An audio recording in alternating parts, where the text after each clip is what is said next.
Record कर रहा है।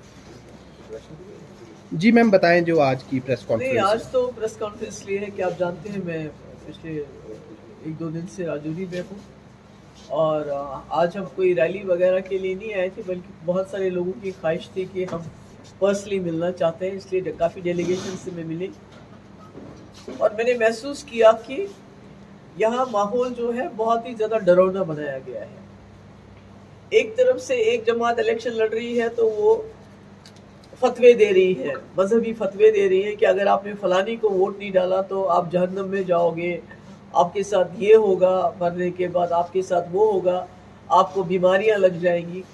तो एक जमात तो वो कार्ड खेल रही है, जो बहुत ही बदकिस्मती की बात है, क्योंकि हम समझते हैं जो पीरी मुरीदी है ये बड़ा पाक रिश्ता होता है, ये वोट का रिश्ता नहीं होता है, ये अलग रिश्ता होता है। और वोट लोगों को जो है अपनी ज़रूरियात ज़िंदगी के लिए, अपने तहफ़्फ़ुज़ के लिए डालना होता है। तो किसी को ये धमकाना जो फलानी को वोट नहीं डालेगा तो वो उसके साथ अल्लाह मियाँ पता नहीं क्या क्या करेंगे, तो मैं समझती हूँ ये बुरा है। मज़हब को इसमें नहीं लाना चाहिए, बरादरीज़म को नहीं लाना चाहिए और ख़ासकर लोगों को इस किस्म से जो मजहबी फतवे जारी नहीं करने चाहिए, इस्लाम इसकी इजाज़त नहीं देता है।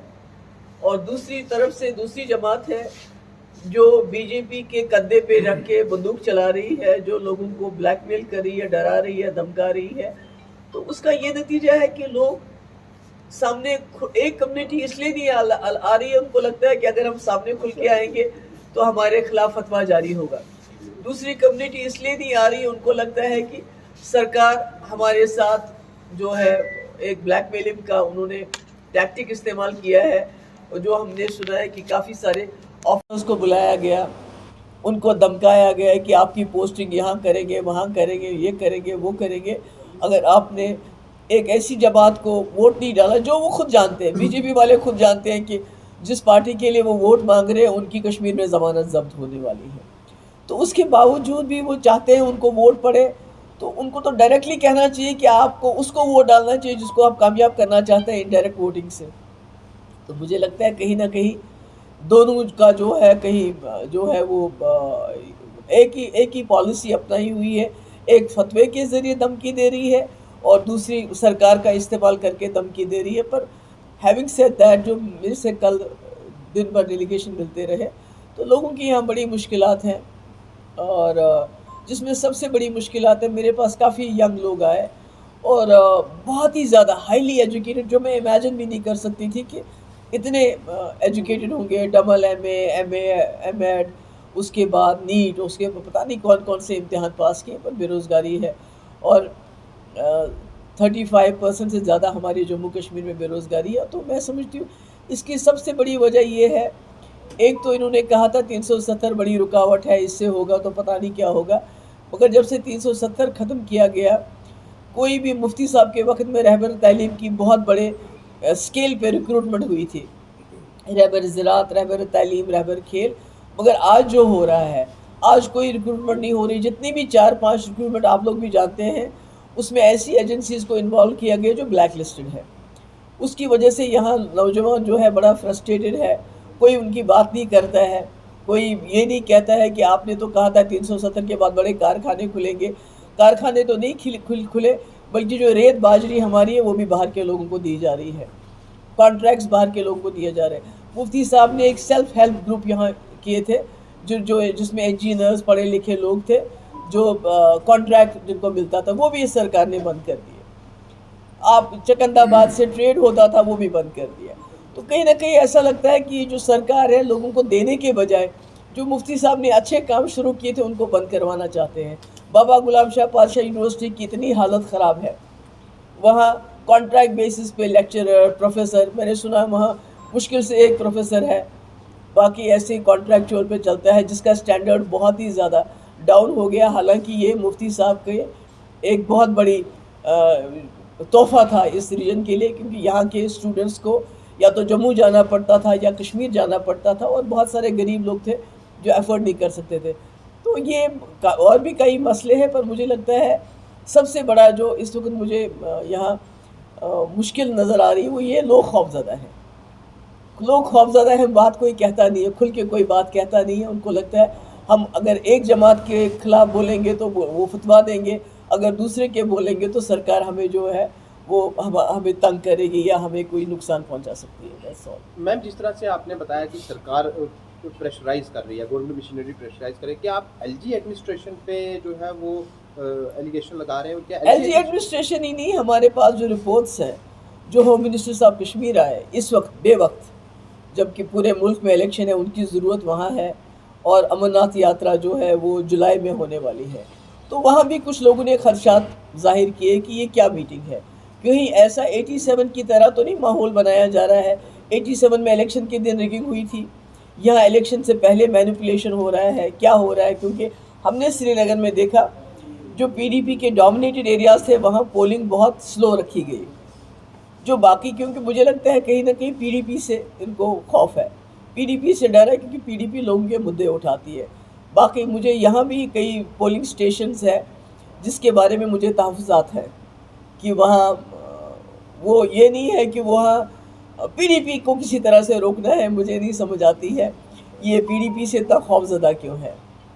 तो यही है, मतलब यही मेरी बात। मैम, जिस तरह से हाई वोटर्स टर्नआउट रह रहा है कश्मीर में और कल तो रिकॉर्ड तोड़ा गया है जो नॉर्थ कश्मीर की सीट पे वोटिंग हुई, क्या पब्लिक एक मैसेज दे रही है कि हम पार्लियामेंट इलेक्शन में वोट तो डाल रहे हैं लेकिन हमें चाहत असेंबली इलेक्शंस की है, वो मांग मेरा ख्याल में सबसे बड़ा जो इसमें पैगाम है, मैसेज है, वो न्यू दिल्ली को ये है कि हम वोट के ज़रिए आपका जो जुल्म है उसका हिसाब लेना चाहते हैं। क्योंकि आपने देखा बीजेपी ने कोई कैंडिडेट नहीं खड़ा किया, कैसे कैंडिडेट खड़ा करते हैं? उनको मालूम था कि वहाँ लोग कितना खिलाफ हैं, उनके लोगों में एक गुस्सा है, एक एंगर है, एक एक्सप्रेशन है। बात तो आप कर नहीं सकते, बात करोगे, प्रोटेस्ट करोगे तो आपको जेल में डाल देते हैं। तो मुझे लगता है वोट का इस्तेमाल करके लोग अपने गुस्से का एक्सप्रेशन कर रहे हैं कि भाई हम जो आपने हमारे साथ किया वो हमें काबिल कबूल नहीं है।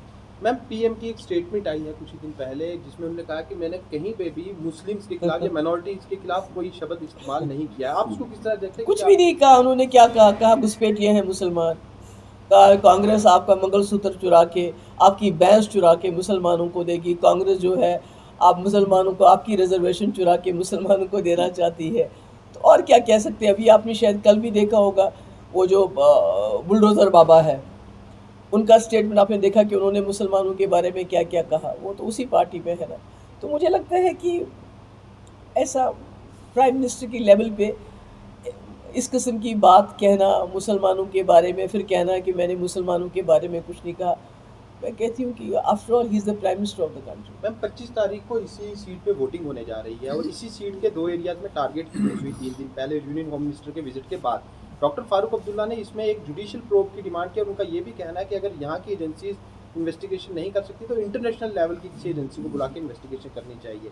आप बतौर हैसियत एक कंटेस्टिंग कैंडिडेट इस पार्लियामेंट सीट से क्या डिमांड? नहीं, देखिए मुझे लगता है बहुत लापरवाही बरती गई। जैसे आपने खुद ही कहा कि अभी होम मिनिस्टर आए थे 2 दिन पहले, उसके बाद इस किस्म की किलिंग्स होना और वही होना जहाँ इलेक्शन हो रहा है, तो कहीं ना कहीं लापरवाही बरती गई जिसकी वजह से इतना बड़ा नुकसान हो गया। तो कहीं ना कहीं मुझे लगता है सरकार या तो जानबूझ के लापरवाही बरत रही है, ये सोच के कि लोगों में डर खौफ पैदा होगा और कश्मीर में वोट कम पड़ेगा और उनको लगता है कि महबूबा मुफ्ती को किसी भी तरीके से पार्लियामेंट जाने से रोकना है। मैम, आखिरी सवाल कि क्या बीजेपी का जो 400 पार का नारा है उसकी किस हद तक जो है तामील हो पा रही है या वो किस हद तक आप रियलाइजेशन में? अगर होती तो शायद वो इतनी उच्च स्टेटमेंट नहीं देते, मंगलसूत्र पे नहीं पहुंच जाते। वो मंगलसूत्र बड़ा पवित्र चीज़ होता है, ये नहीं कहते कि आपकी भैंस भी लेके जाएंगे, आपका घर भी लेके जाएंगे, मुसलमानों को दे देंगे। तो मुझे लगता है ये जो इस वक्त उस कश्मीर की बात हो रही है, पाकिस्तान की बात हो रही है, मंगलसूत्र की बात हो रही है, इससे लगता है कि इनकी जो हिंदू मुस्लिम जो इनकी वो एक कम्युनल नैरेटिव था वो चल नहीं रहा है और इनको लग रहा है कि जो कांग्रेस का जो मैनिफेस्टो है वो बड़ा पावरफुल मैनिफेस्टो है, जहां वो यूथ को एम्प्लॉयमेंट देने की बात करते हैं, औरतों को एम्पावरमेंट करने की बात कर रहे हैं। तो मुझे लगता है कहीं ना कहीं उससे घबराए हुए हैं। कांग्रेस की आपने बात की मैम, आप कांग्रेस का हिस्सा रही हैं। अगर इंडिया अलायंस की बात करें, इस वक्त इंडिया अलायंस के 2 पार्टनर जो इस सीट पर इलेक्शन लड़ रहे हैं, क्या इलेक्शन के बाद ये आप इंडिया अलायंस का हिस्सा? देखिए, मैं इंडिया अलायंस को सपोर्ट कर रही हूँ, मैंने कई बार कहा है, एक आइडियोलॉजी की वजह से, क्योंकि राहुल गांधी अकेले इस वक्त एक लीडर हैं जो इस मुल्क का कॉन्स्टिट्यूशन बचाना चाहते हैं। अगर कॉन्स्टिट्यूशन नहीं रहा तो आपके और मेरे राइट्स कुछ नहीं रहेंगे। जो शेड्यूल कास्ट हैं, शेड्यूल ट्राइब हैं, बाकी ओबीसी हैं उनको जो रिजर्वेशन है उसको भी ये ख़त्म कर देंगे।